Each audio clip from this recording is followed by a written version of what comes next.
Sir আমি captain Arif sir, সবাই আমাদের জন্য দোয়া করেন।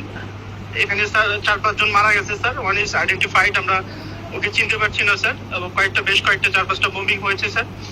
আমরা অ্যালার্ট আছি স্যার, আর হয়তো বা কারেন্ট থাকবে না স্যার, একটু পরে will be out of electricity sir. আমাদের জন্য সবাই দোয়া করেন স্যার, আল্লাহ ভরসা স্যার। আসসালামু আলাইকুম স্যার।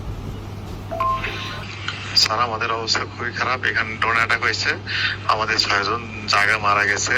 6 জনের আশঙ্কা খুবই আশঙ্কাজনক। 6 জনের মধ্যে একজন মানে আল্লাহ, আর 2 কতক্ষণ বাঁচে রাখা আল্লাহ জানে। আমাদের এখানে এখন নাই, ফুয়েল নাই, কোনো কিছু নাই।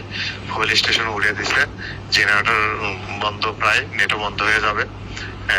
যতটুকু তেল জেনারেটরের মধ্যে আছে ওইটুকু শেষ হলেই শেষ, আর কারো যোগাযোগও কিছু হবে না। আমাদের জন্য দোয়া করেন।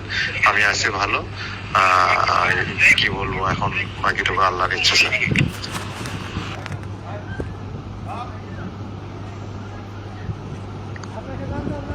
অবস্থা খুব খারাপ। আমি এই ক্যাম্পে আছি, 5 জন অলরেডি মারা গিয়েছে।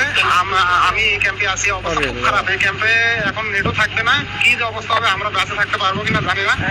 যুদ্ধ বিমান দিয়ে আমাদের আমরা নিরাপদ দূরত্বে আছি স্যার, একটা গাছের নিচে আছি স্যার। ঠিক আছে, চারপাশে খেয়াল রাখো।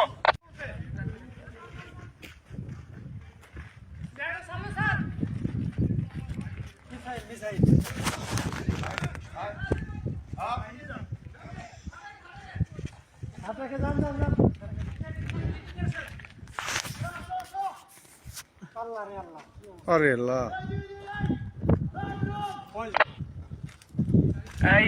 পানির পয়েন্ট ঠিক আছে স্যার? পানির পয়েন্ট আমরা নিরাপদ দূরত্বে আছি স্যার, একটা গাছের নিচে আছি স্যার।